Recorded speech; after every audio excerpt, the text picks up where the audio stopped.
Good morning, dear student. I hope you all are doing very well. So today we discuss about the one of the most important topic as per the NET exam point of view. So in the last lecture we discuss about the MBI. MBI के कुछ basic concept हमने last में complete किए हैं. Basically हम उस topic के ऊपर फोकस कर रहे हैं इस ऑनलाइन सेशन में जो बच्चे के लिए काफी हार्ड होते हैं और ज्यादा से ज्यादा कॉम्प्लेक्स चीजों को हम सिंप्लीफाई कैसे कर सकते हैं उसी के बारे में मेनली हम फोकस कर रहे हैं. और आज एमबीआई में हम मेनली डिस्कस करेंगे रेप्लिकेशन के बारे में, जहां पे कि हर साल कम से कम एक क्वेश्चन आता है. तो रेप्लिकेशन स्टार्ट करने से पहले जो भी बेसिक रिक्वायरमेंट होती है वो हमने लास्ट लेक्चर में कंप्लीट की है. जैसे कि हम यहाँ पे जानना चाहते हैं कि जैसे कि लास्ट में हमने क्या क्या देखा है. तो बेसिकली आपको बता दो, तो लास्ट में हमने डीएनए क्या होता है ये देखा है. डीएनए मॉडल किसने दिया, that is Watson and Crick in 1953, ये भी देखा है. साथ ही साथ डीएनए बनता किससे है ये भी देखा है. और कुछ एक्सपेरिमेंट भी देखे जैसे कि हर्शी और चेस एक्सपेरिमेंट देखा है. साथ ही साथ हमने वहां पे मेसर्सन एंड स्टाल का जो मोस्ट इंपॉर्टेंट कॉन्सेप्ट है डीएनए को समझने के लिए, that is DNA replication is a semi conservative. ये सच में सेमी कंजर्वेटिव है या नहीं है ये हमने प्रूफ करके भी देखा है according to the Meselson and Stahl के एक्सपेरिमेंट के पॉइंट ऑफ व्यू से. उसी के बेसिस पे आज हम यहाँ पे डिस्कस करने जाएंगे रेप्लिकेशन. लेकिन रेप्लिकेशन स्टार्ट करने से पहले थोड़ा सा लास्ट लेक्चर को समझते हैं. लास्ट में बेटा हमने देखा है डीएनए के बारे में. डीएनए क्या होता है, तो बेटा डीएनए होता है deoxyribo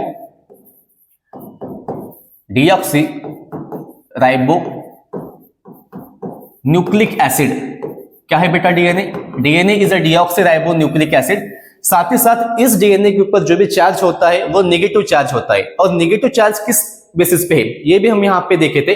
so DNA have negative charge. DNA have negative charge. और डीएनए के ऊपर नेगेटिव चार्ज क्यों है इसको समझना है तो हमको ये समझना पड़ेगा कि हमारा डीएनए मॉलिक्यूल किस चीज से बनता है. So our DNA molecule is made up of nucleotides. So what is the nucleotides? So DNA is made up of nucleotide. अब न्यूक्लियोटाइड्स क्या होता है? न्यूक्लियोटाइड्स का मतलब क्या होता है, जहां पे nitrogenous base plus pentose sugar plus phosphate group, ये तीनों मॉलिक्यूल एक साथ आते हैं. इस तीनों मॉलिक्यूल के कॉम्बिनेशन को हम क्या कहते हैं बेटा? न्यूक्लियोटाइड्स कहते हैं. What is the nitrogen base? कि नाइट्रोजन बेस क्या होता है सर? तो बेटा नाइट्रोजन बेस का मतलब होता है जो हमने प्यूरिन और पायरिमिडिन में पढ़ा था, that is the adenine, thymine, guanine, cytosine, uracil. ये हमारे 5 नाइट्रोजन बेस है. लेकिन डीएनए को बनाने के लिए पांचों के पांचों नाइट्रोजन बेस इंपॉर्टेंट नहीं है, उसमें के सिर्फ 4 ही नाइट्रोजन बेस इंपॉर्टेंस है. सो what is the nitrogen base?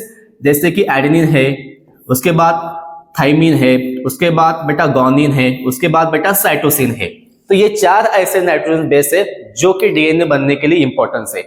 उसी के साथ साथ आगे हम देखेंगे what is the PS. PS is a pentose sugar. Pentose sugar क्या होता है बेटा? बेटा पेंटोस शुगर का मतलब ये होता है कि ये 5 कार्बन की शुगर है. ये बेटा 5 कार्बन की शुगर है. साथ ही साथ आगे हम देखे थे is PG is a phosphate group. और इसी फॉस्फेट ग्रुप के वजह से हमारे डीएनए के ऊपर जो चार्ज है बेटा वो कैसा चार्ज है? That is the negative charge. कैसा चार्ज है बेटा? ये नेगेटिव चार्ज होता है. तो इस फॉस्फेट ग्रुप के वजह से हम कहते हैं कि हमारे डीएनए के ऊपर नेगेटिव चार्ज है. फिर से एक बार मैं आपको बता दूं. So DNA have a negative charge molecule. DNA is made up of the number of nucleotides. What is the nucleotides? Nucleotides is made up of nitrogen base, pentose sugar और phosphate group. Nitrogen base is nothing but the adenine, thymine, guanine, cytosine. आगे और एक बाकी है uracil. लेकिन uracil वहां पे आता है जहां पे कि आपका आरएनए का मॉलिक्यूल बनता है. यूरासिल कहां पे आएगा? जैसे आरएनए बनने के लिए एडेनिन चाहिए, टी के जगह पे चाहिए क्या? यूरासिल. मतलब थाइमिन को कौन रिप्लेस करेगा? यूरासिल करेगा. गुआनिन में रहेगा और साइटोसिन में रहेगा. Second was phosphate group and second was pentose sugar and phosphate group. जैसे कि आपको यहां पे बता दूं, नेक्स्ट जो मॉलिक्यूल होता है वो आरएनए होता है, इज अ राइबोन्यूक्लिक एसिड. ये किससे बनता है? तो ये बनता है आपका न्यूक्लियोटाइड से ही. अब इसमें कौन से न्यूक्लियोटाइड से बेटा? तो ध्यान से सुनिएगा. यहां पे भी नाइट्रोजन बेस है, यहां पे भी पेंटोस शुगर है, यहां पे भी फॉस्फेट ग्रुप है. नाइट्रोजन बेस कौन से होंगे यहां पे? तो यहां पे आपके 4 अलग नाइट्रोजन बेस होंगे. इट इज द एडेनिन, यहाँ पे थाइमिन था तो थाइमिन की जगह पे यहाँ पे होगा यूरासिल, गुआनिन सेम रहेगा, और साइटोसिन भी सेम रहेगा। यहाँ पे भी 5 कार्बन की शुगर और ये है आपका फॉस्फेट ग्रुप, जिसकी वजह से यहाँ पे रहेगा बेटा नेगेटिव चार्ज मॉलिक्यूल। ओके, इसमें कोई डाउट है? चलिए आगे बढ़ते हैं। अब हमने देखा था नेक्स्ट कि जो भी हमारा डीएनए होता है वो डीएनए होता है सेल के अंदर। सेल के अंदर एक बैग है, it is the sac, is called as a nucleus. और न्यूक्लियस क्या होता है? So nucleus is a brain of the cell. तो लास्ट में हमने देखा था कि जो मोस्ट इंपॉर्टेंट ऑर्गेनल्स है हमारे सेल के अंदर, न्यूक्लियस, जिसको हम कहते हैं बेटा brain of the cell. It is a brain of the cell. अब ब्रेन ऑफ द सेल क्यों कहते हैं? जैसे हमारे बॉडी को चलाने के लिए, हमारे बॉडी को जो भी सिग्नल पास करता है वो हमारा मोस्ट इंपॉर्टेंट ऑर्गन जिसका नाम है ब्रेन, हमारे बॉडी की हर एक एक्टिविटी को, हमारे बॉडी की हर एक चीज को कंट्रोल करने के लिए हमारा ब्रेन है। उसी प्रकार से एक सेल को कंट्रोल करने के लिए, जैसे कि मान के चलिए हमारे पास एक सेल है, ऐसा रफ डायग्राम में देखते हैं। इस सेल के साइटोप्लाज्मिक एरिया को, that is the plasma membrane, किस चीज से बनता है? Is made up of the lipid and protein molecules. This is reason of the cytoplasm.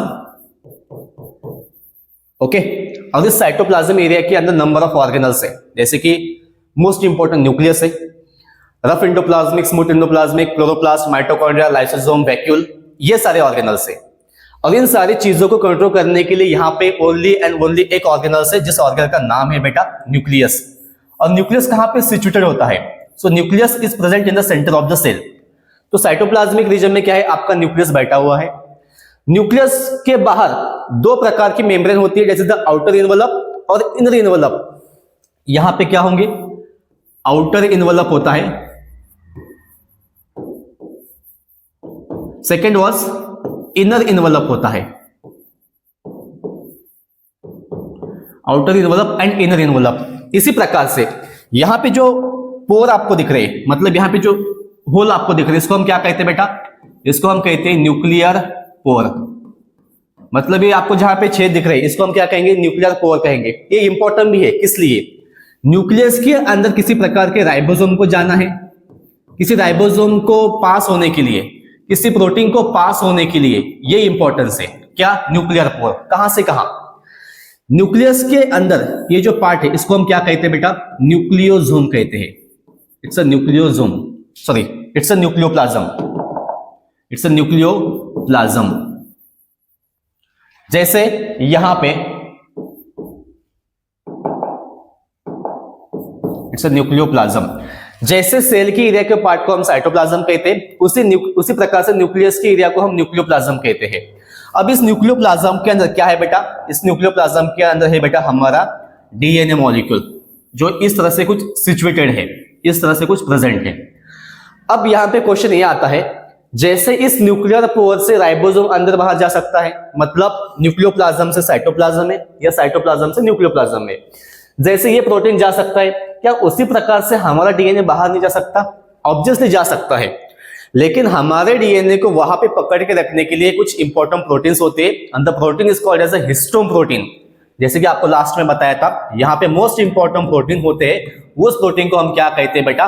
Histone protein कहते हैं, जो कि हमारे बॉडी के अंदर जो सेल है, सेल के अंदर जो न्यूक्लियस है, उस न्यूक्लियस को प्रॉपरली, मेनली इस डीएनए को न्यूक्लियस के अंदर पकड़ के रखने के लिए काम करेंगे। तो हिस्टोन क्या होते हैं? जैसे कि ये कुछ प्रोटीन है, H1 हिस्टोन, उसके बाद H2A हिस्टोन, उसके बाद H2B हिस्टोन, उसके बाद H3 हिस्टोन, ये H3 हिस्टोन है और ये H4 हिस्टोन है। ऐसे टोटली 5 प्रकार के प्रोटीन होते हैं हमारे बॉडी के अंदर, जो कि क्या करेंगे? यहां पे न्यूक्लियस के अंदर जो डीएनए है, डीएनए को वहां पे पकड़ के रखेंगे। अब ये जो नेगेटिवली चार्ज डीएनए है, इसको पकड़ के रखने के लिए कौन है? Positively charge protein. और किस प्रकार से पकड़ के रखते हैं, इसको हम आगे वाले स्लाइड में समझेंगे। तो यहां पे हमने ये समझा है कि न्यूक्लियस के अंदर हमारा डीएनए होता है, डीएनए कभी भी साइटोप्लाज्म में नहीं आना चाहिए, इसके लिए उसको पकड़ के रखने के लिए यहाँ पे कुछ हिस्टोन प्रोटीन होते हैं।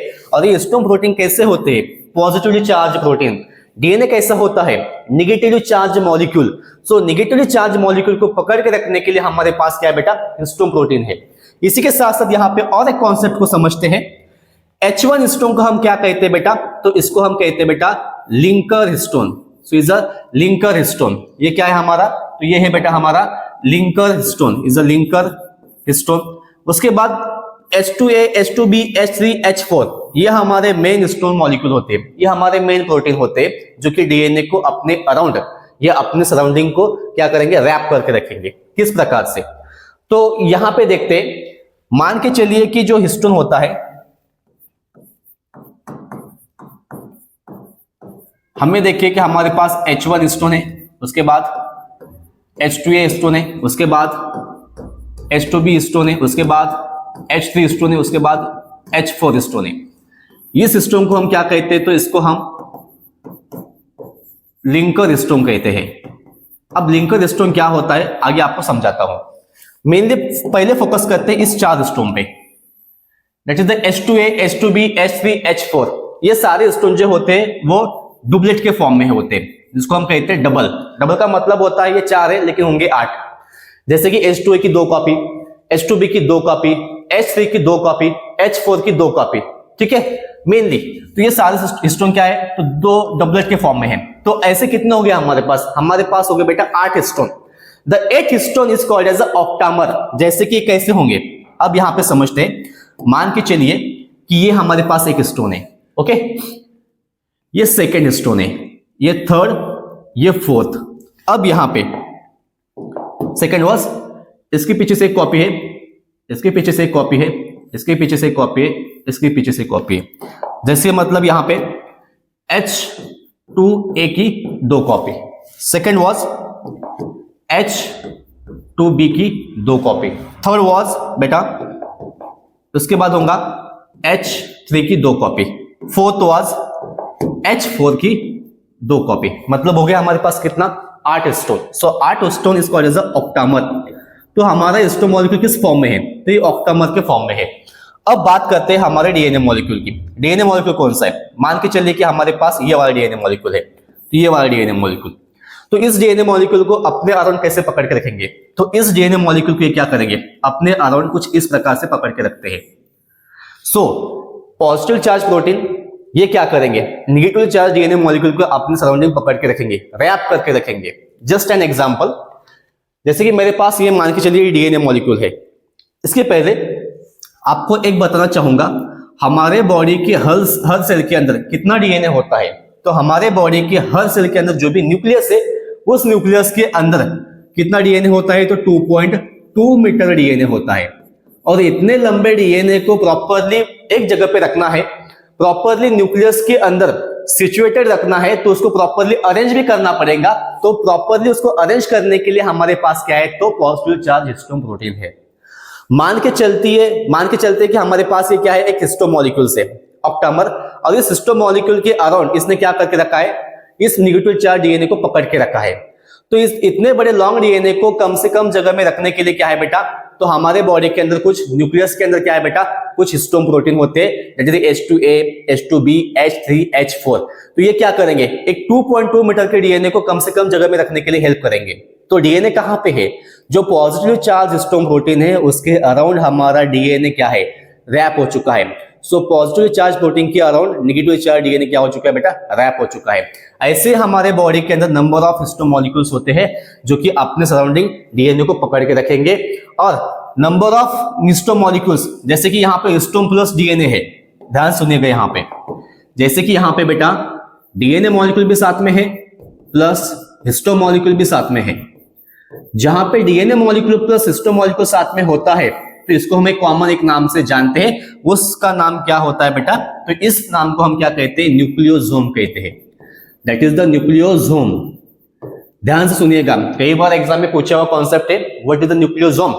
जहां पे डीएनए मॉलिक्यूल या हिस्टोन मॉलिक्यूल दोनों साथ में होते हैं, उस प्रोसेस को या उस मॉलिक्यूल को हम क्या कहते हैं, तो न्यूक्लियोसोम कहते हैं। जहां पे नेगेटिव चार्ज डीएनए और पॉजिटिव चार्ज हिस्टोन प्रोटीन दोनों साथ में होते हैं, तो इस सिचुएशन को हम क्या कहते हैं बेटा, न्यूक्लियोसोम कहते हैं। और ऐसे कई सारे न्यूक्लियोसोम को एक दूसरे के साथ अटैच रखने के लिए यहाँ पे एक लिंकर हिस्टोन होता है, उस लिंकर हिस्टोन को हम क्या कहते हैं बेटा, H1 हिस्टोन कहते हैं। नंबर ऑफ न्यूक्लियोसोम होते हैं हमारे न्यूक्लियस के अंदर, और नंबर ऑफ न्यूक्लियोसोम को एक दूसरे के साथ कनेक्टेड रखने के लिए, अटैच रखने के लिए कौन होता है, तो H1 हिस्टोन होता है। The H1 histone is called as linker histone. H1 histone is called as बेटा लिंकर हिस्टोन। यहां तक कोई डाउट बेटा? चलिए आगे देखते हैं। हमारे बॉडी के अंदर जो भी डीएनए होता है उसका जीनोमिक साइज कितना होता है, ये भी हमने देखा था। Genomic size is a 3.6 into 10 to the power 6 base pair. 3.6 sorry is a 3.9 into 10 to the power 9 base pair. 3.9 into 10 to the power 9 base pair, ध्यान से लिखिएगा यहां पे 3.9 into 10 to the power 9 base pair. Okay, ये क्या है तो haploid genome size है, it's a haploid genome size. Diploid genome size कितना होता है, डिप्लॉइड जीनोम साइज कितना होता है, so is a 6.6 into 10 to the power 6.6 into 10 to the power 6.6 into 10 to the power 9 base pair. 6.6 into 10 to the power 9 base pair, ये हमारा human genome का size है, हैप्लॉइड और डिप्लॉइड, ध्यान समझना है। Haploid is a 3.9 into 10 to the power 9 base pair, 6.6 into 10 to the power 9 base pair. आगे देखेंगे क्या है, तो आगे हम देखते हैं यहां पे जो भी हमारा बैक्टीरियल जीनोम साइज होता है is a 4.6 into 10 to the power 6 base pair. 4.6 into 10 to the power 6 base pair. चलिए आगे देखते हैं नेक्स्ट मॉलिक्यूल। तो आगे हम मेनली स्टार्ट करते हैं और मेनली फोकस करते हैं रेप्लिकेशन के बारे में। सो what is the replication? Replication क्या होता है?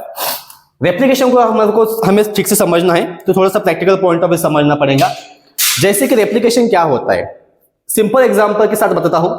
जैसे कि आगे हम किसी आईने के सामने खड़े हैं, तो आईने में हमारा एक चित्र दिखता है, हमारा एक प्रतिबिंब दिखता है, मतलब हमारा एक रेप्लिका दिखता है। So that is a replication. Replication का मतलब क्या होता है कि कोई नया रेप्लिका फॉर्मेशन होना, कोई सेकंड कॉपी फॉर्मेशन होना। जैसे कि हमारे पास किसी प्रकार की एक ओरिजिनल किताब है, उस किताब का हम पूरा प्रकार से जेरॉक्स निकालते हैं, तो जो जेरॉक्स है वो क्या है, वो रेप्लिका है। तो उसी प्रकार से हमारे बॉडी के अंदर जो भी डीएनए होता है, उस डीएनए की सेकंड कॉपी बनाना, उसको आप क्या कहते हैं, रेप्लिकेशन कहते हैं। सो what is the replication?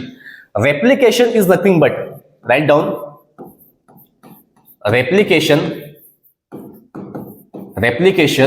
is nothing but duplication of DNA. Replication is nothing but beta duplication of DNA. Duplication of DNA. इसका मतलब होता है कि हमारे पास एक डीएनए की कॉपी है, उसके बेसिस पे हम एक नया डीएनए कॉपी बनाएंगे, that is the duplication. Second, replication कैसा होता है? तो रेप्लिकेशन बेटा एक एनर्जेटिक प्रोसेस है। इसका मतलब क्या होता है सर? तो replication is a energetic process, इसका मतलब ये होता है कि रेप्लिकेशन आपका फ्री फॉर्म में नहीं होगा, इसको करने के लिए आपके पास एनर्जी चाहिए, and the energy is called as ATP. What is the ATP? Is adenosine triphosphate, जो कि हमारे बॉडी की एनर्जी करेंसी होती है। So ATP required in the form of ATP. What is the ATP? Is a adenosine triphosphate. Without of energy हमारे body में कोई भी प्रोसेस नहीं किया जाएगा। ध्यान से सुनिएगा, हमारे बॉडी के लिए इतने स्मार्ट होते हैं, विदाउट किसी रिक्वायरमेंट का ना कोई प्रोटीन बनाएंगे, विदाउट किसी रिक्वायरमेंट का मेनली ना कोई सेल डिवीजन करेंगे, अल्टीमेट ना ही कोई डीएनए रिप्लिकेशन करेंगे, क्योंकि हर एक चीज को करने के लिए क्या चाहिए होता है, तो एनर्जी चाहिए होता है। और एनर्जी किस फॉर्म में? तो एटीपी के फॉर्म में। और एटीपी कहां से आएंगे? तो हमारे ग्लूकोज मॉलिक्यूल से। जो भी हम खाना खा रहे हैं बेटा, तो उसमें की जो काम की चीजें वो बाईपास, जो भी काम की चीजें उसको अलग किया जा रहा है, जो बिना काम की चीज उसको हमारे बॉडी से बाहर फेंका जा रहा है आफ्टर डाइजेशन प्रोसेस। मेनली हमारे बॉडी के अंदर ग्लूकोज मॉलिक्यूल से एटीपी बनाए जाते हैं। So glucose to pyruvate, pyruvate के बाद टीसीए साइकिल, टीसीए के बाद इलेक्ट्रॉन ट्रांसपोर्ट चेन, ऐसे टोटल 3 पाथवे मिला के या 3 साइकिल मिला के हमारे बॉडी के अंदर लार्ज अमाउंट में एटीपी बनाते हैं। एक सिंगल ग्लूकोज मॉलिक्यूल से, ध्यान से सुनिएगा, एक सिंगल ग्लूकोज मॉलिक्यूल से हमारे बॉडी के अंदर 38 एटीपी बनाए जाते हैं। ऐसे प्रकार से हम दिन में इतना शुगर खाते हैं, या जो भी शुगर खा रहे हैं, जो भी ग्लूकोज मॉलिक्यूल ले रहे हैं, उसमें से हमारे बॉडी के अंदर थाउजेंड्स ऑफ ग्लूकोज मॉलिक्यूल बनाए जाते हैं, थाउजेंड्स ग्लूकोज मॉलिक्यूल आते हैं और नंबर ऑफ एटीपी मॉलिक्यूल बनाए जाते हैं। और ये सारे एटीपी मॉलिक्यूल हमारे बॉडी की जो भी ऑर्गन्स है, हमारे बॉडी की जो भी सेल है, एनर्जी के तौर पे यूज करते हैं। हमारे बॉडी के अंदर जितने भी ऑर्गन्स है, इन सारे ऑर्गन में से सबसे ज्यादा एनर्जी कौन सा ऑर्गन यूज करता है? तो ये भी आपको लास्ट में मैंने बताया था। हमारे बॉडी के अंदर सबसे ज्यादा जो मोस्ट इंपॉर्टेंट ऑर्गन है या जिसका सबसे ज्यादा काम होता है वो है बेटा हमारे बॉडी का जो ऑर्गन है उसका नाम है बेटा ब्रेन, जो कि ज्यादा से ज्यादा एनर्जी की रिक्वायरमेंट इसको चाहिए, ज्यादा से ज्यादा एनर्जी की डिमांड करता है। साथ ही साथ आगे हम देखेंगे कि हमारा रेप्लिकेशन एक एनर्जेटिक प्रोसेस है, मतलब विदाउट ऑफ एनर्जी नहीं हो पाएगा। उसके बाद रेप्लिकेशन कैसा होता है? सो रेप्लिकेशन क्या है? So replication is a semi conservative process. Semi conservative क्या होता है बेटा? सेमी कंजर्वेटिव का मतलब क्या होता है? सेमी का मतलब होता है बेटा 50%। सेमी का मतलब होता है बेटा 50%, ठीक है। और कंजर्वेटिव का मतलब होता है बेटा कंजर्व करना। कंजर्व का मतलब होता है कि जो लास्ट वाला है वो कॉपी करना। तो जो भी नया डीएनए बनेगा उसके अंदर 50% क्या होगा? लास्ट वाला डीएनए कॉपी किया जाएगा। अब कैसे? आगे डायग्राम के फॉर्म में समझाता हूं, कुछ पॉइंट यहाँ पर नोट करते हैं और आगे हम देखते हैं कि डीएनए रेप्लिकेशन क्या है। इट इज, ध्यान सुनेगा, it is a process of formation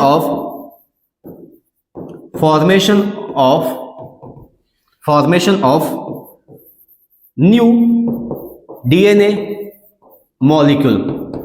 it is a process of formation of new DNA molecule. साथ ही साथ the both stand of DNA, the both stands of DNA separated, जो भी दो stand है डीएनए के वो सेपरेट होंगे। And both act as template strand. Both act as a template strand. Template strand का मतलब क्या होता है? जो भी हेलिकल के फॉर्म में डीएनए है वो सेपरेट होगा। सेपरेट होने के बाद दोनों टेम्पलेट करके दोनों क्या करेंगे?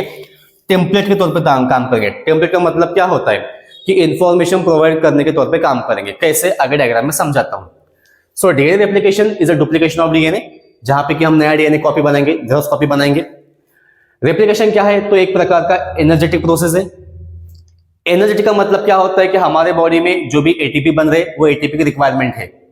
विदाउट ऑफ एनर्जी आपका रेप्लिकेशन नहीं होगा। हमारे बॉडी में एटीपी कैसे बनते हैं? तो ग्लूकोज से बनते हैं। कैसे बनते हैं? तो glycolysis, TCS cycle, electron transport chain से बनते हैं। ये हमने पहले ही पढ़ा है। उसके बाद replication is a semi conservative process. Semi conservative का मतलब क्या होता है कि जो भी नया डीएनए बनेगा उसमें आपका 50% नया होगा और 50% हाफ होगा। 50% मतलब ओल्ड होगा, तो 100% ऑफ डीएनए आपका पाया जाएगा। क्योंकि नया डीएनए बनने के लिए आपके पास पुराने डीएनए की इंफॉर्मेशन होना चाहिए, तो उसके अकॉर्डिंग ही आप नए न्यूक्लियोटाइड्स ऐड कर पाएंगे। Okay, it is the process of formation of new DNA molecule. साथ ही साथ उसके बाद the both stand of DNA separated, and दोनों स्टैंड जब सेपरेट होते हैं तो दोनों क्या करेंगे? टेम्पलेट तौर पे काम करेंगे। टेम्पलेट का मतलब क्या होता है कि इंफॉर्मेशन प्रोवाइड करना, इसको हम कहते हैं टेम्पलेट स्टैंड। ओके, आगे डायग्राम में समझते हैं। जैसे कि हमारे पास क्या है? तो ये डीएनए मॉलिक्यूल है। ये हमारे पास क्या है? तो डीएनए मॉलिक्यूल है। अब इस डीएनए मॉलिक्यूल को अगर हम सेपरेट करते हैं तो हमारे पास क्या होता है? इसको हम ब्रेक करेंगे तो इसके अंदर जो भी न्यूक्लियोटाइड एक दूसरे के साथ अटैच है, इसके अंदर जो भी न्यूक्लियोटाइड एक दूसरे के साथ अटैच है, किस बॉन्ड से अटैच है ये भी आपको मैंने पढ़ाया बेटा। तो ये किस बॉन्ड से अटैच होते हैं? तो ये होते हैं बेटा आपके हाइड्रोजन बॉन्ड से अटैच। डीएनए के अंदर आपके दो प्रकार के बॉन्ड पाए जाते हैं। जैसे कि मान के चलिए एडेनिन होगा किसके साथ? थाइमिन के साथ। ग्वानिन होगा किसके साथ? तो ग्वानिन होता है साइटोसिन के साथ। और यहाँ पे जो दो लाइन तीन लाइन आपको दिख रही है तो ये क्या है बेटा? तो ये है आपका एच बॉन्ड। एच बॉन्ड का मतलब क्या होता है मेरे बच्चों? ये होता है बेटा आपका हाइड्रोजन बॉन्ड। ये है आपका कौन सा बॉन्ड? तो ये भी है बेटा आपका एच बॉन्ड। और इनके बीच में कौन सा बॉन्ड होता है? मतलब न्यूक्लियोटाइड्स एंड न्यूक्लियोटाइड के बीच में कौन सा बॉन्ड होगा? जैसे कि ये आपका फर्स्ट स्टैंड है, ये आपका सेकंड स्टैंड है। ध्यान से समझिएगा, ये वाला आपका एक स्टैंड, ये आपका सेकंड स्टैंड। उसी प्रकार से फर्स्ट स्टैंड, ये सेकंड स्टैंड। एक स्टैंड को दूसरे स्टैंड के साथ अटैच रखने के लिए कौन सा bond? It's a hydrogen bond. एक न्यूक्लियोटाइड को इस वाले न्यूक्लियोटाइड के साथ अटैच रखने के लिए कौन सा बॉन्ड? इस वाले न्यूक्लियोटाइड्स को इसके साथ अटैच रखने के लिए कौन सा बॉन्ड? तो यहां पे होता है एक बॉन्ड जिसका नाम होता है फॉस्फोडाइस्टर बॉन्ड, फॉस्फोडाइस्टर बॉन्ड, इसको हम कहते हैं फॉस्फोडाइस्टर बॉन्ड। तो दो स्टैंड को एक दूसरे के साथ पकड़ के रखने के लिए हाइड्रोजन बॉन्ड होता है। साथ ही साथ दो न्यूक्लियोटाइड के बीच में कौन सा बॉन्ड होता है मेरे बच्चों? तो यहां पे होता है फॉस्फोडाइस्टर बॉन्ड।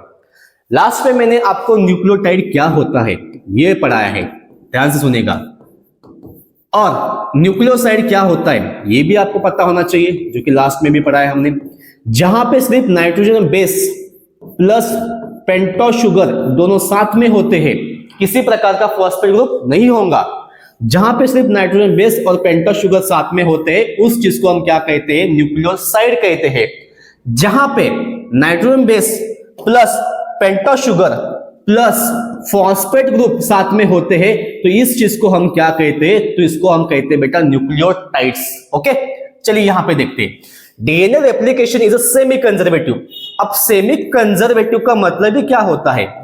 सेमी कंजर्वेटिव का मतलब ही क्या होता है कि यहां पे हमारे पास 50% जो है वो क्या है? सेमी है। सेमी का मतलब होता है हाफ, और कंजर्वेटिव का मतलब क्या होता है? कि कंजर्व करना। कंजर्व करना मतलब क्या? कि जो भी लास्ट डीएनए उसको हम क्या करेंगे? कॉपी करेंगे। अब यहाँ पे बाय द प्रोसेस हम क्या करेंगे? दो डीएनए को सेपरेट करते हैं। कैसे? इनके बीच में जो भी H बॉन्ड है, H बॉन्ड को ब्रेक करने के बाद इस स्टैंड को हम सेपरेट करेंगे। तो हमारे पास ये वाला स्टैंड यहाँ पे आ जाएगा कुछ इस प्रकार से, ये वाला स्टैंड हमारे पास यहाँ पे आ जाएगा कुछ इस प्रकार से। अब इसके ऊपर जो भी इंफॉर्मेशन है किस फॉर्म में? न्यूक्लियोटाइड के फॉर्म में। तो इसके ऊपर क्या इंफॉर्मेशन है? इस न्यूक्लियोटाइड को देख देख के हमारा जो रेप्लिकेशन मशीनरी है वो क्या करेगा? इसके बेसिस पे एक नया डीएनए का स्टैंड बनाता है बच्चों। इसके बेसिस पे एक नया डीएनए का स्टैंड बनेगा। उसी प्रकार से इस सिंगल स्टैंडर्ड डीएनए के ऊपर कौन सा न्यूक्लियोटाइड का इंफॉर्मेशन है, इस सिंगल डीएनए के ऊपर कौन सा न्यूक्लियोटाइड का इंफॉर्मेशन है, इस डीएनए के स्टैंड के इंफॉर्मेशन को रीड करके क्या करेगा? एक नया डीएनए का स्टैंड बनेगा। मतलब यहां पे भी क्या बन गया बेटा? हमारे पास एक नया डीएनए का स्टैंड बन गया। तो यहां पे हमको ये समझ में आता है ये 50% क्या था? ये 50% हमारे पास ओल्ड डीएनए था। ये 50% क्या था? तो 50% हमारे पास बेटा ओल्ड डीएनए था। तो जो नया डीएनए बना है वो कितना है? 100%? नहीं, वो है 50%।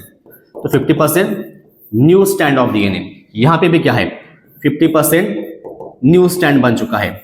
मतलब यहां पे हमको ये समझ में आता है कि जो भी डीएनए बनता है वो 50% कैसा होता है बेटा? ओल्ड स्टैंड होता है। 50% कैसा होता है बेटा? न्यू स्टैंड होता है। और इसी मैकेनिज्म को हम क्या कहते हैं? सेमी कंजर्वेटिव कहते हैं। कि हमारा डीएनए रेप्लिकेशन कैसा है? सेमी कंजर्वेटिव है, जहां पे कि 50% ओल्ड कॉपी होगा और 50% नया स्टैंड बनाया जाएगा। So it's called as a semi conservative. अब ये मॉडल किसने दिया था? ये हमने मन से नहीं बनाया है। साइंस की थ्योरी ये कहती है कि इन 1953 में जब वैटसन एंड क्रिक आए थे, इन्होंने डीएनए हेलिक्स कैसा होता है या डीएनए कैसा होता है तो हेलिकल के फॉर्म में होता है। अब हेलिकल क्या होता है बच्चों? जैसे मान के चलिए कि मेरे पास एक केबल है, एक्सपेरिमेंट के पॉइंट ऑफ व्यू थोड़ा समझने की कोशिश करते।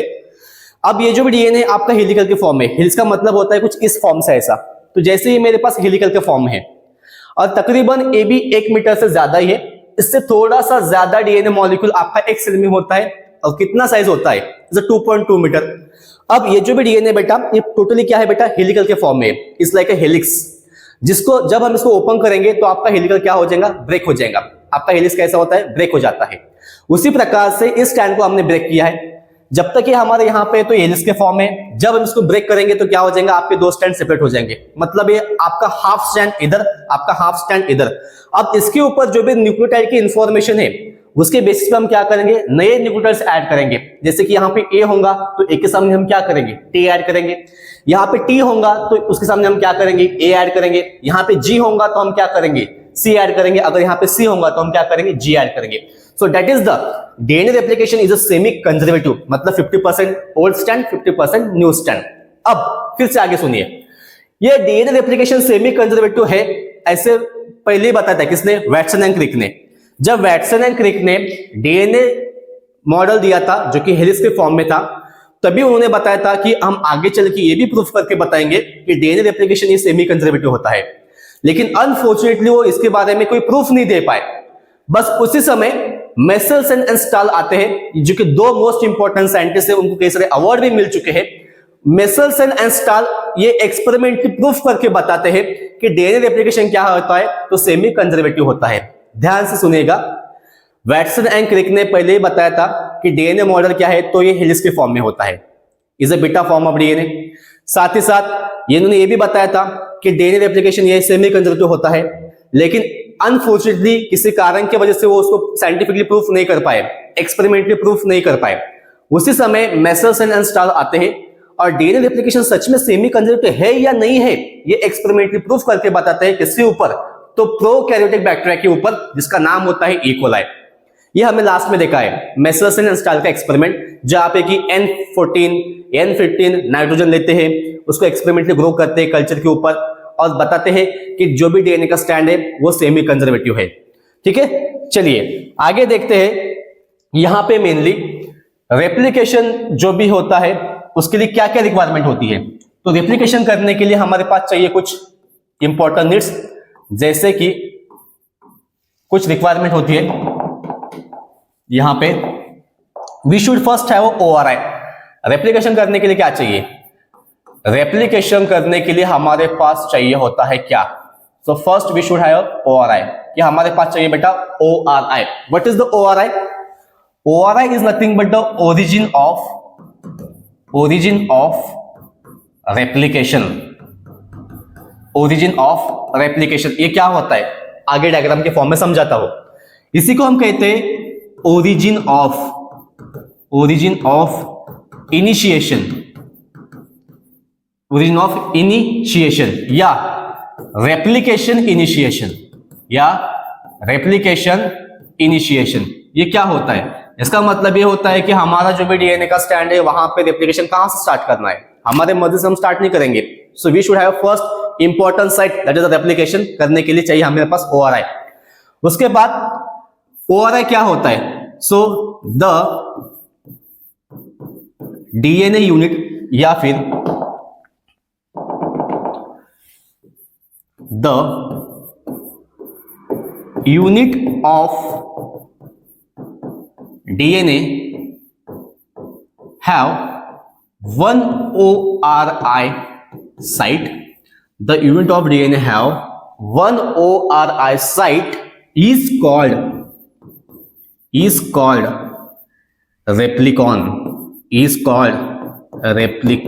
कई बार एग्जाम में पूछा है, आपको किसी इंटरव्यू में भी पूछ सकते हैं, वाइवा में भी पूछ सकते हैं। आपको पता होना चाहिए कि हमारे डीएनए के ऊपर एक स्पेसिफिक साइट होता है जिसको हम ORI कहते हैं, इसी को हम क्या कहते हैं बेटा, रेप्लिकॉन कहते हैं।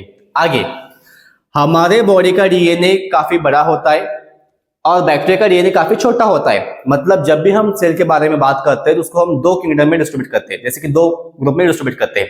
हमारे पास 5 किंगडम है, प्रोटिस्टा है, मोनरा है, फंगी है, उसके बाद प्लांटी है, अलगी है। तो ये हमारे पास मेनली 5 किंगडम्स होते हैं। उसी के तौर पे हम जब सेल को डिस्ट्रीब्यूट करते हैं तो प्रोकैरियोट्स एंड यूकैरियोट्स के बारे में डिस्ट्रीब्यूट करते हैं, या दो ग्रुप में डिस्ट्रीब्यूट करते हैं।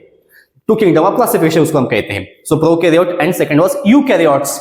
तो जो प्रोकैरियोट का डीएनए होता है, प्रोकैरियोट का डीएनए जो होता है वो काफी स्मॉल होता है। सो प्रोकैरियोट डीएनए इज स्मॉल, और इतने स्मॉल डीएनए को रेप्लिकेशन करने के लिए ज्यादा ORI की रिक्वायरमेंट नहीं है। It have only single ORI, इसके पास सिंगल ORI होता है। और इस सिंगल ORI को हम क्या कहते हैं, इसको हम कहते हैं बेटा मोनोरेप्लिकॉन। ठीक है। सेकेंड वर्स, हमारे जो यूकैरियोटिक सिस्टम है या जितने भी यूकैरियोटिक ऑर्गेनिज्म है उनका डीएनए का साइज काफी लार्ज होता है। डीएनए इज वेरी लार्ज, मतलब डीएनए का साइज काफी लार्ज होता है। और इतने बड़े डीएनए को डुप्लीकेट करने के लिए हमारे पास नंबर ऑफ ORI चाहिए। तो हमारे पास क्या है बेटा, मोर देन 1 ORI है। So more than 1 ORI. So is a multi-repliconic process. Is a multi-replicon. Is a multi-replicon. ध्यान सुनिएगा, बैक्टीरिया का डीएनए इतना स्मॉल होता है, is 4.6 into 10 to the power 9 base pair. 4.6 into 10 to the power 6 base pair. Human DNA is 3.9 into 10 to the power 9 base pair. अब इतने बड़े DNA को रिप्लिकेट करना है तो उतनी ज्यादा ORI भी चाहिए। जितना ज्यादा ORI होगा उतना फास्ट रेप्लिकेशन होगा। डायग्राम में समझते हैं। उसी प्रकार से कम ORI होंगे तो रेप्लिकेशन करने के लिए टाइम भी क्या लगेगा, ज्यादा लगेगा। मान के चलिए कि हमारे पास इतना बड़ा डीएनए है, अब यहाँ पे एक सिंगल ORI है, यहाँ पे सेकंड है, यहाँ पे थर्ड है। अब ये जो ORI है यहां से रेप्लिकेशन स्टार्ट होगा तो यहां तक फास्ट होगा, ये वाला यहां से रेप्लिकेशन स्टार्ट करेगा तो यहां तक फास्ट करेगा, ये यहां से आगे फास्ट करेगा। मतलब जितने ज्यादा ORI होंगे उतना फास्ट रेप्लिकेशन रेट होगा, जितने कम ORI होंगे उतना कम क्या होगा, रेप्लिकेशन रेट होगा। ये हमको यहाँ पे समझना पड़ेगा। उसी के साथ साथ आगे देखते हैं कि हमारे पास क्या है। तो हमारे पास रेप्लिकेशन कैसे स्टार्ट होता है, तो हमारे पास बेटा होते हैं 2 डीएनए के स्ट्रैंड। तो 2 डीएनए स्ट्रैंड किस फॉर्म में होते हैं, तो मान के चलिए रेप्लिकेशन के मैकेनिज्म को समझते हैं। रेप्लिकेशन के मैकेनिज्म को समझते हैं। क्या है रेप्लिकेशन का मैकेनिज्म, ध्यान सुनिएगा। हमारे पास एक डबल स्टैंडर्ड डीएनए होता है। देखिए हमारे पास एक डबल स्टैंडर्ड डीएनए होता है बेटा, और इस डबल स्टैंडर्ड डीएनए को एक दूसरे के साथ पकड़ के रखा है किसने, यहां पे कुछ न्यूक्लियोटाइड से। यहां पे कुछ क्या है बेटा, न्यूक्लियोटाइड से। यहां पे कुछ न्यूक्लियोटाइड से, या ऐसे। और इन न्यूक्लियोटाइड के बीच में क्या है, इस 2 न्यूक्लियोटाइड के बीच में होता है हाइड्रोजन बॉन्ड। अब इस हाइड्रोजन बॉन्ड को कौन ब्रेक करेगा, तो यहां पे चाहिए एक एंजाइम। कौन सा एंजाइम, जैसे कि मान के चलिए यहां पे क्या है, 2 बॉन्ड है, यहाँ पे 3 बॉन्ड है, यहाँ पे 2 बॉन्ड है, यहाँ पे 3 बॉन्ड है, यहाँ पे 2 बॉन्ड है, यहाँ पे 3 बॉन्ड है, यहाँ पे 2, यहाँ पे 3 बॉन्ड। ये स्टैंड की डायरेक्शन क्या होती है, तो डायरेक्शन बेटा 5 प्राइम टू 3 प्राइम, और ये 5 प्राइम टू 3 प्राइम। और डीएनए रेप्लिकेशन ऑलवेज नेचर में और नेचुरली होता है 5 prime to 3 prime direction. So replication always 5 prime to 3 prime direction से ही होता है। Replication always 5 prime to 3 prime direction से ही होता है, क्योंकि रेप्लिकेशन करने के लिए जो भी रेप्लिकेशन मशीनरी अवेलेबल है वो एक ही डायरेक्शन से गुजरती है, और वो डायरेक्शन क्या है बेटा, 5 प्राइम टू 3 प्राइम डायरेक्शन। सबसे पहले 2 स्टैंड को सेपरेट करना है तो हमारे पास चाहिए होता है एक प्रकार का एंजाइम, और उस एंजाइम का नाम क्या है, तो first we should have one enzyme is called as a helicase. इस हेलिकेज को हम कई बार एक सेकंड नाम से भी जानते हैं, इज कॉल्ड एज अनवाइंडेज। अनवाइंडेज ये क्या करेगा, ये क्या करता है, जो भी डबल स्टैंडर्ड डीएनए है, डबल स्टैंडर्ड डीएनए के बीच में जो भी H बॉन्ड है, H बॉन्ड का मतलब होता है हाइड्रोजन बॉन्ड, इस बॉन्ड को क्या करेगा, इस बॉन्ड को बेटा वो ब्रेक करता है, इस बॉन्ड को ब्रेक करेगा, जिसकी वजह से आपके 2 स्टैंड सेपरेट होंगे। ये डबल स्टैंडर्ड डीएनए है। मान के चलिए कि यहाँ पे ORI साइट है, इस ORI के साइट के ऊपर कौन आके बैठेगा, तो यहाँ पे हमारे पास क्या आके बैठेगा, तो यहाँ पे आके बैठा है बेटा हेलिकेज एंजाइम। हेलिकेज एंजाइम यहाँ पे आके बैठने के बाद ये जो स्टैंड है वो सेपरेट होने लगता है। क्यों, क्योंकि हेलिकेज क्या कर रहा है, यहाँ पे का H बॉन्ड ब्रेक करेगा। तो एक समय के बाद आपको ये स्टैंड कैसा दिखेगा, तो एक समय के बाद आपको ये स्टैंड कुछ इस प्रकार से दिखता है, कुछ इस प्रकार से। क्यों, क्योंकि आपका हेलिकेज यहाँ पे आ चुका है। 2 स्टैंड को जिसने पकड़ के रखा था हाइड्रोजन बॉन्ड, उसने उस बॉन्ड को ब्रेक किया है, जिसकी वजह से आपके 2 स्टैंड सेपरेट हो चुके हैं। ये कौन सा स्टैंड है आपका बेटा, ये 5 प्राइम टू 3 प्राइम है। ये क्या है आपका, ये अपोजिट स्टैंड है, जिसको हम कहते हैं anti parallel strand, 5 prime to 3 prime. Anti parallel का मतलब क्या होता है, ये 5 प्राइम इधर है, सेकंड 5 प्राइम इधर है, is anti parallel stand. Okay, यहां पे देखते हैं अभी हेलिकेज के आने की वजह से आपका स्टैंड तो ब्रेक हो चुका है, जिसने कि इसके बीच में का हाइड्रोजन बॉन्ड को ब्रेक कर दिया। ब्रेक करने के बाद ये 2 स्टैंड फिर से आपका हेलिकेज यहां से क्या हो चुका है, अभी यहां तक आ चुका है। आपका हेलिकेज यहां पे ORI के साइड पे बाइंड हो चुका था, जिसने कि इस साइड में क्या किया है बेटा, रन किया है। रन करने के बाद आपका हेलिकेज अभी इस साइड पे लोकेटेड है। अब यहां से आगे वो क्या करेगा, मूवमेंट करेगा। जैसे मूवमेंट करेगा ये 2 स्टैंड भी आपके क्या हो जाएंगे, सेपरेट हो जाएंगे। बट उससे पहले जो स्टैंड आपके यहां पे सेपरेट हुए हैं वो फिर से रीजॉइनिंग नहीं होनी चाहिए, तो उसको सेपरेट फॉर्म में रखने के लिए यहां पे कौन होता है, तो यहां पे होता है कुछ important proteins. The protein is called as बेटा SSB प्रोटीन। इसका नाम है बेटा SSB, is a single stranded binding protein. Single stranded binding protein होते हैं। ये क्या करेंगे, जो भी आपका सिंगल स्टैंडर्ड डीएनए है उसको फिर से रीजॉइनिंग नहीं होने देंगे। सेकंड वाज ये क्या करते हैं, प्रिवेंट रीजॉइनिंग। और क्या करेंगे, प्रोटेक्ट, किससे? Protect from nucleus, protect from nucleus. ये न्यूक्लियस क्या होते हैं? ASA सफिक्स, इसका मतलब ये क्या है बेटा? ये बेटा एंजाइम, मतलब इस एरिया में ऐसे कुछ एंजाइम्स होते हैं जो कि आगे चल के आपके सिंगल स्ट्रैंडेड डीएनए के ऊपर कट लगा सकते हैं। अगर सिंगल स्ट्रैंडेड डीएनए के ऊपर कट लगता है तो आगे चल के कई सारे प्रॉब्लम्स आ सकते हैं, रेप्लिकेशन हमारा फेल जा सकता है, जो कि आगे चल के कई सारे प्रॉब्लम्स क्रिएट करेगा। तो इन सारी चीजों को प्रोटेक्ट करने के लिए हमारे पास कौन है बेटा?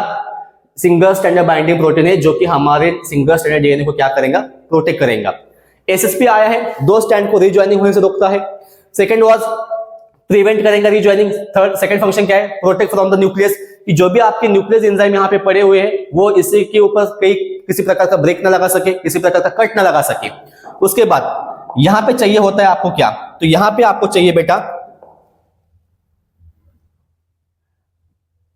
यहां पे आपको क्या चाहिए होता है? तो यहां पे आपको चाहिए बेटा नेक्स्ट एक रिक्वायरमेंट होती है आपके पास 3' OH। अब 3' OH को हम प्रोवाइड करेंगे। अब जब हमने डीएनए हेलिकल मॉडल देखा था तो वहां पे हमारे पास 3' OH फ्री था। फर्स्ट डीएनए का 3' OH फ्री होता है, सेकंड डीएनए का 5' OH फ्री होता है। सो 3' OH हम 5' OH दोनों एक दूसरे के साथ अटैच करने के लिए कौन सा बॉन्ड होता है? तो यहाँ पे होता है फॉस्फोडाइएस्टर बॉन्ड। उसी प्रकार से इस डीएनए को यहाँ पे जोड़ने के लिए, मतलब यहां से आपके न्यूक्लियोटाइड्स ऐड होंगे। कौन से nucleotide? DATP, DTTP, DCTP, DGTP, ये आपके 4 न्यूक्लियोटाइड्स है। बट न्यूक्लियोटाइड ऐड करने के लिए first we should have the 3' OH in the free form. तो ये कौन प्रोवाइड करेगा? तो यहां पे आता है बेटा प्राइमेज। प्राइमेज क्या करेगा? Primase provide the RNA primer. Primase क्या करता है? प्राइमेज बेटा RNA प्राइमर प्रोवाइड करेगा।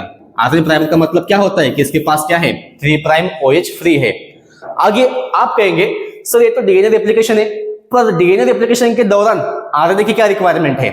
बेटा रेप्लिकेशन स्टार्ट करने के लिए हमारे पास यहाँ पे न्यूक्लियोटाइड्स ऐड करने पड़ेंगे, और न्यूक्लियोटाइड ऐड करने के लिए फर्स्ट हमारे पास चाहिए होता है 3' OH फ्री फॉर्म में, और 3' OH फ्री फॉर्म में हमारे पास कौन प्रोवाइड करेगा? तो ये आरएनए प्राइमर प्रोवाइड करेगा। जब रेप्लिकेशन खत्म हो जाता है तो इसको हम with the help of one enzyme की मदद से इसको हम यहां से क्या करेंगे? एग्जिस्ट भी करवाएंगे, मतलब यहां से हम इसको निकाल के भी फेंक देंगे। तो हमने यहाँ पे क्या किया है बेटा? 3' OH प्रोवाइड किया है। तो हमारे पास यहाँ पे क्या है बेटा? 3' OH है। अब यहाँ पे हम क्या करेंगे? नंबर ऑफ न्यूक्लियोटाइड ऐड कर सकते हैं। तो इसी के बेसिस पे हम क्या करेंगे? यहाँ पे न्यूक्लियोटाइड्स को ऐड करेंगे। अब यहाँ पे जब न्यूक्लियोटाइड ऐड करेंगे हम यहाँ पे, तो हमारा स्टैंड क्या होगा? कंटिन्यू होगा। अब यहाँ पे न्यूक्लियोटाइड्स को ऐड करने के लिए कौन सा एंजाइम्स? तो यहाँ पे होता है एक सेकंड एंजाइम जो मोस्ट इंपॉर्टेंट है, जिसको हम कहते हैं replication machinery, is called as DNA polymerase. DNA polymerase कौन सा? DNA polymerase 3, DNA polymerase 1, DNA polymerase 2, DNA polymerase 3। सबसे इंपॉर्टेंट जो एंजाइम होता है जो कि रेप्लिकेशन को कंटिन्यू करेगा, न्यूक्लियोटाइड्स ऐड करेगा, वो कौन सा एंजाइम बेटा? DNA polymerase 3। अब उसी प्रकार से यहां पे भी क्या हो चुका है? एक प्राइमर ऐड हो चुका है, और इस बेसिस पे क्या हो चुका है? तो हमारे पास ये नया स्टैंड बन चुका है। तो ये किस डायरेक्शन से बना है? तो यहां पे हमारे पास क्या था? तो यहां पे इसको एक बार करेक्ट कर दीजिएगा। तो यहां पे हमारे पास क्या था? तो यहां पे है 3' OH, मतलब ये कहां से कहां पे? तो ये यहां से ऐसे यहां पे 3' OH है, और इस OH के साथ क्या हो चुका है? हमारा ये न्यूक्लियोटाइड का 5' OH ऐड हो चुका है। तो ये जस्ट स्टैंड बना है हमारा 5' to 3'। ये भी क्या बन चुका है? ये 5' to 3' बन चुका है। ये कौन से डायरेक्शन से? तो ये बन चुका है हमारा 5' to 3' डायरेक्शन से, 5' to 3' डायरेक्शन से। आगे देखते हैं, जब हमारा हेलिकेज यहां तक रन करेगा, तो रन करने के बाद हमारे पास दोनों स्टैंड सेपरेट हो जाएंगे। दोनों स्टैंड सेपरेट होने के बाद क्या होता है? तो दोनों स्टैंड सेपरेट होने के बाद हमारे पास ये वाला डायग्राम आता है। जैसे कि यहाँ पे सुनिए, मान के चलिए कि अभी हमारे पास दो स्टैंड प्रॉपरली सेपरेट हो चुके हैं। तो दो स्टैंड प्रॉपरली सेपरेट होने के बाद ये हमारे कौन से स्टैंड है? ये हमारे ओल्ड स्टैंड है, जिसका डायरेक्शन 5' to 3', 5' to 3' है। साथ ही साथ अब एक स्टैंड कैसे बनता है? तो एक स्टैंड हमारा, उसके पहले मैं आपको और एक एडिशन करना चाहूंगा। यहां पे जैसे कि सेकंड वाज ये रेप्लिकेशन यहां पे आ चुका है, लास्ट स्टेज में है रेप्लिकेशन जो कि कुछ इस फॉर्म में है, इस प्रकार से सेकंड वाज कुछ इस प्रकार से है। मैक्सिमम डीएनए का स्टैंड जो हो चुका है वो रेप्लिकेट हो चुका है। मतलब यहां पे ये समझ में आता है हमको, जो एक नया स्टैंड है वो हमारा इस डायरेक्शन से चला है जो कि कंटिन्यूअस से। इसके पीछे कौन था? इसके पीछे प्राइमर था जिसने 3 प्राइम OH प्रोवाइड किया था।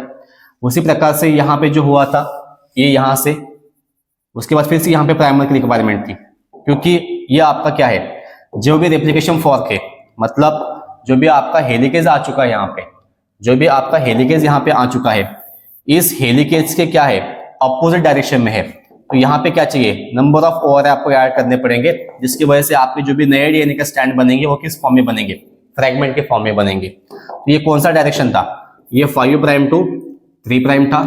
ये 5 प्राइम से 3 प्राइम की तरफ कंटिन्यूसली जा रहा है, ये 5 प्राइम से 3 प्राइम की तरफ, ये 5 प्राइम से 3 प्राइम की तरफ। ये कौन सा स्टैंड था, ये 3 था और ये 5 था। अब एक स्टैंड आपका कंटिन्यू चलता है, सेकेंड स्टैंड आपका डिसकंटिन्यूस चलेगा, और इस कंटिन्यूअस स्टैंड को आप क्या कहते हैं, इज अ कंटिन्यूअस स्टैंड है। इस कंटिन्यूअस स्टैंड को आप क्या कहते हैं, इसको आप कहते हैं बेटा लीडिंग स्टैंड। ओके, और ये जो आपका चल रहा है सेकंड, कौन सा, डिसकंटिन्यूअस। ध्यान सुनना, डिसकंटिन्यूअस। इस डिसकंटिन्यूअस स्टैंड को आप क्या कहते हैं, इस डिसकंटिन्यूअस स्टैंड को आप क्या कहते हैं बेटा, इसको आप कहते हैं बेटा lagging stand. It's a lagging stand, lagging strand. और ये कॉन्सेप्ट किसने दिया था, किसने बताया था, तो ये दिया था बेटा, इसका नाम है ओकाजाकी, ओकाजाकी। और इसी को हम क्या कहते हैं, इसी को हम कहते हैं बेटा ओकाजाकी फ्रैगमेंट। इसी को हम क्या कहते हैं बेटा, ओकाजाकी फ्रैगमेंट, ओकाजाकी फ्रैगमेंट्स। मतलब ये जो डीएनए के टुकड़े हैं इसको हम क्या कहेंगे, ओकाजाकी फ्रैगमेंट्स कहेंगे। एक कॉन्सेप्ट यहां पे ध्यान समझना है, ये जो चीज है इसको हम क्या कहेंगे, जो आपको दिख रहा है वाई शेप, कौन सा वाई शेप, इसको हम ऐसा करके देखेंगे तो आपको ये वाई शेप दिखता है, तो is called as replication fork. इसको हम क्या कहेंगे, इसको हम कहते हैं रेप्लिकेशन फॉर्क। जो किस फॉर्म में है या किस शेप में है, वो है आपका वाई शेप में। एक strand continuous is called as a leading strand, second strand discontinuous is called as a lagging strand, and the fragment is called as a Okazaki fragment. उसी प्रकार से एक स्टैंड कंटिन्यू बनेगा, दूसरा स्टैंड डिसकंटिन्यू बनेगा। मतलब यहाँ पे हमारे पास क्या आ चुका है, तो यहाँ पे हमारे पास एक ही ओआरआई के बेसिस पे, मतलब एक ही प्राइमर के बेसिस पे हम पूरा स्टैंड बनाते हैं, लेकिन सेकंड स्टैंड को बनाने के लिए हमारे पास नंबर ऑफ प्राइमर चाहिए होते हैं, और इस नंबर ऑफ प्राइमर को बाद में कौन रिमूव करेगा, तो वहां पे एक एंजाइम आता है, the enzyme is called as DNA polymerase 1। आगे सबसे लास्ट स्टेज और सबसे इंपॉर्टेंट स्टेज, यहाँ पे ध्यान से आपको समझना है बेटा कि हमारा पूरा डीएनए क्या हो चुका है, रेप्लिकेट हो चुका है। 2 स्टैंड हमारे पास आ चुके हैं, और वो 2 स्टैंड कौन से, तो ये हमारे पास 5 प्राइम तो 3 प्राइम क्या है बेटा, एक ओल्ड स्टैंड है, ठीक है। उसके बाद इसके अपोजिट ये हमारे पास क्या है बेटा, इसका anti parallel stand. Anti parallel मतलब क्या, ये 5 प्राइम से 3 प्राइम की तरफ। अब हमारा जो भी ये था हेलिकेज, वो यहां से क्या हो चुका है, हेलिकेज यहां से आउट हो चुका है। आउट होने के बाद इसके पास हमारे पास 2 प्रकार की इंफॉर्मेशन है, तो ये हमारा क्या बन चुका है, एक नया डीएनए बन चुका है। कहां से कहां, तो इस वाली डायरेक्शन से, मतलब कहां से कहां पे, 5 प्राइम से 3 प्राइम की तरफ। इसके पीछे कौन है, तो इसके पीछे हमने फर्स्ट ऐड किया था आरएनए प्राइमर, जो कौन सा था, 5 प्राइम टू 3 प्राइम डायरेक्शन था। इसको हमको रिमूव करना है, कैसे करेंगे आगे देखते हैं। उसके बाद यहां पे हमारे पास जगह जगह पे प्राइमर थे, यहां पे हमारे पास जगह जगह पे प्राइमर थे। क्यों, क्योंकि हमारा सेकंड स्टैंड जो है वो कंटिन्यूअस नहीं बना है, वो डिसकंटिन्यूअस बना है, और जितना डिसकंटिन्यूअस बनेगा उतना हमको उसको प्राइमर प्रोवाइड करना पड़ेगा, क्योंकि विदाउट अ प्राइमर आपका नया डीएनए का स्टैंड नहीं बन सकता। तो ये यहां से यहां तक बना है, ये यहां से यहां तक बना है, ये यहां से यहां तक बना है। तो सबसे इंपॉर्टेंट चीज यहां पे ये आती है कि एक स्टैंड तो आपका कंटिन्यूअसली बना है, उसको कोई दिक्कत नहीं है। बस आपको यहां से जो प्राइमर है, ये वाला प्राइमर, इसको यहां से आपको रिमूव करना है, और ये वाला जो प्राइमर है इसको यहां से आपको रिमूव करना है। तो रिमूव करने के लिए यहां पे आता है कौन सा एंजाइम, तो यहां पे आएगा बेटा एक मोस्ट इंपॉर्टेंट एंजाइम जिसका नाम है डीएनए पॉलीमरेज, डीएनए पॉलीमरेज 1, जिसको हम कई बार एक्सो न्यूक्लियस के नाम से भी जानते हैं। डीएनए पॉलीमरेज 1 आके क्या करेगा, it's remove the RNA primer. क्या करेगा बेटा, ये आरएनए प्राइमर को रिमूव करता है, जिसकी वजह से हमारे पास से आरएनए प्राइमर हट जाएंगे। और जिस टाइम हमारे पास से आरएनए प्राइमर हट जाते हैं तो हमारा डीएनए का स्टैंड किस प्रकार से दिखता है, तो हमारा डीएनए का स्टैंड आपको दिखेगा कुछ इस प्रकार से। जैसे कि क्या है, जैसे कि ये हमारे पास ओल्ड स्टैंड है, कौन से डायरेक्शन से, 5 प्राइम से 3 प्राइम की तरफ। सेकंड कौन सा स्टैंड है, 5 प्राइम टू 3 प्राइम की तरफ। अब यहाँ पे किसी प्रकार का प्राइमर नहीं है, क्योंकि प्राइमर हमारा क्या हो चुका है बेटा, हट चुका है। ये किस डायरेक्शन से है, 5 prime to 3 prime direction, 5 prime to 3 prime. हमने पहले लिखा है आरएनए जो भी डीएनए रेप्लिकेशन मशीनरी होती है वो एक ही डायरेक्शन से रन करती है, is a 5 prime to 3 prime naturally.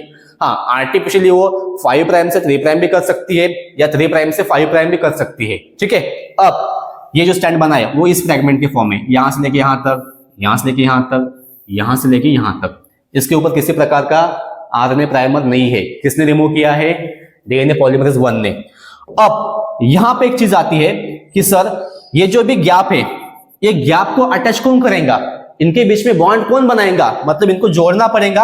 और इनको जोड़ने के लिए यहां पे फिर से एक एंजाइम आता है, the enzyme is called as DNA ligase.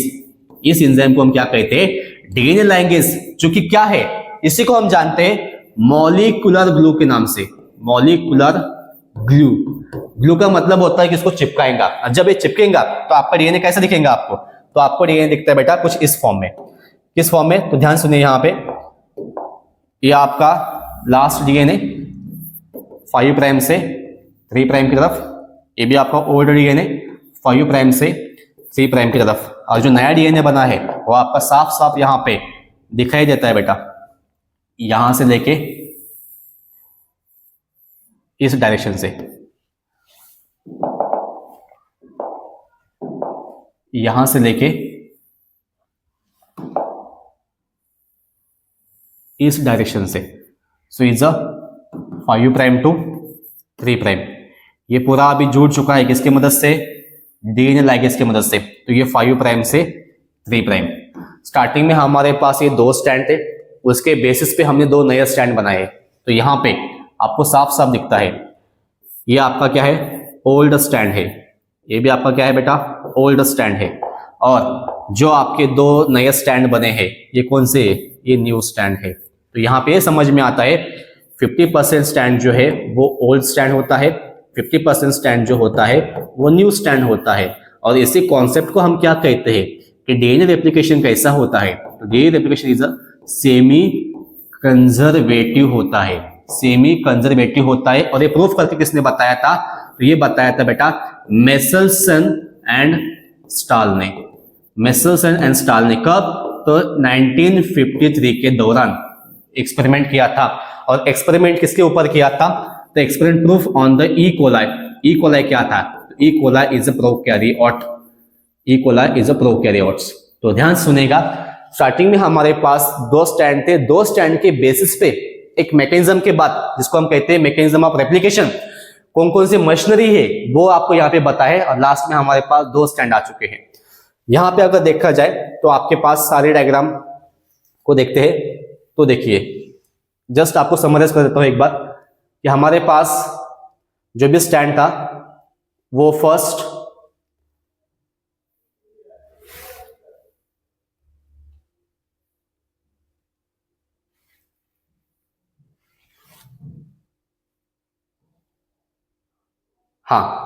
Double standard DNA था। इस डबल स्टैंडर्ड डीएनए के ऊपर हेलिकेज आके बैठा है जिसने हाइड्रोजन बॉन्ड को ब्रेक किया है, तो 2 स्टैंड सेपरेट हुए। यहाँ पे 2 स्टैंड सेपरेट होने के बाद फिर से रीजॉइनिंग नहीं होना चाहिए, तो कौन सा एंजाइम है, सिंगल स्टैंडर्ड बाइंडिंग प्रोटीन, जो कि 2 स्टैंड को ज्वाइनिंग होने से रोकेगा, मतलब रीजॉइनिंग होने से रोकेगा। साथ ही साथ किसी प्रकार का न्यूक्लियस एंजाइम इसके ऊपर ब्रेक नहीं लगाना चाहिए, कट नहीं लगाना चाहिए, इसलिए कौन सा एंजाइम आता है, तो यहाँ पे सिंगल स्टैंडर्ड बाइंडिंग प्रोटीन है जो कि न्यूक्लियस से इसको प्रोटेक्ट करेगा। हेलिकेज यहाँ पे आपका आ चुका है, जहां पे है उसको हम कहते हैं रेप्लिकेशन फॉर्क। एक स्टैंड आपका कंटिन्यूसली बनेगा, दूसरा स्टैंड आपका डिसकंटिन्यूअस बनेगा। यहाँ पे रेप्लिकेशन स्टार्ट करने के लिए हमारे पास 3 प्राइम OH चाहिए होता है, तो 3 प्राइम OH को हम प्रोवाइड करता है, तो 3 प्राइम OH को हम प्रोवाइड करेंगे, तो 3 प्राइम OH हमको प्राइमेज प्रोवाइड करेगा। प्राइमेज क्या करता है? तो आरएनए प्राइमर प्रोवाइड करता है। आरएनए का छोटा सा टुकड़ा जिसको हम कहते हैं आरएनए प्राइमर, जो कि 3' OH प्रोवाइड करेगा। उसके बाद जैसे 3' OH मिलता है तो यहाँ पे आपका डीएनए पॉलीमरेज जिसको जो कि मेन रेप्लिकेशन मशीनरी है वो आने के बाद यहाँ से आपका रेप्लिकेशन स्टार्ट होगा। रेप्लिकेशन स्टार्ट होगा मतलब क्या होगा? तो आपके नंबर ऑफ न्यूक्लियोटाइड्स क्या होंगे? यहाँ पे ऐड ऑन किए जाएंगे। नंबर ऑफ न्यूक्लियोटाइड्स आपके ऐड किए जाएंगे। कौन से न्यूक्लियोटाइड्स? तो आपका एडेनिन, थाइमिन, गुआनिन, साइटोसिन, ये एक दूसरे के साथ जोड़े जाते हैं और एक दूसरे के साथ जोड़ने के लिए इनके बीच में कौन सा बॉन्ड होता है? तो फॉस्फोडाइस्टर बॉन्ड होता है। साथ ही साथ यहां से आगे अगर आपका हेलिकेज जाता है तो आपका हेलिकेज यहां पे आ चुका है, तो एक स्टैंड आपको कंटिन्यूअसली बनता हुआ दिखाई देता है। जो स्टैंड आपका 5' तो 3' डायरेक्शन में है। सेकंड स्टैंड अपोजिट है किसके? रेप्लिकेशन के फॉर्क के। तो रेप्लिकेशन फॉर्क इधर जा रहा है, ये स्टैंड इधर जा रहा है, जिसकी वजह से ये रेप्लिकेशन मशीनरी कंटिन्यूअसली नहीं हो पाएंगी। जैसे जैसे स्टैंड ओपन होगा वैसे वैसे स्टैंड बढ़ता जाता है, इसलिए एक स्टैंड कंटिन्यू, क्योंकि इसका डायरेक्शन इस साइड में है, इसका डायरेक्शन इस साइड में है, जिसकी वजह से ये टुकड़ों के फॉर्म में बनेगा। इसको आप कहते हैं fragments. The fragment is called as Okazaki fragment. जो स्टैंड कंटिन्यूअसली बनता है उसको आप कहते हैं continuous strand, is called as leading strand. जो स्टैंड डिसकंटिन्यूअस बनता है उसको आप क्या कहते हैं बेटा? Lagging strand. और ये जो कॉन्सेप्ट दिया था जिसका नाम था साइंटिस्ट का ओकाजाकी, जिसको हम नाम जानते हैं ओकाजाकी फ्रैगमेंट के नाम से। एक बार आपका रेप्लिकेशन मशीनरी जो है मेनली जो आपका मोस्ट इंपॉर्टेंट एंजाइम है दो स्टैंड को ब्रेक करने के लिए, दैट इज द हेलिकेज, अगर यहां तक पहुंचता है तो यहां से ये आउट हो जाएगा। दो स्टैंड आपके प्रॉपर्ली सेपरेट हो जाएंगे। दो स्टैंड प्रॉपर्ली सेपरेट होते हैं तो जितना स्टैंड सेपरेट हुआ था उसका आपका डीएनए बन चुका है। इसको आप क्या कहते हैं?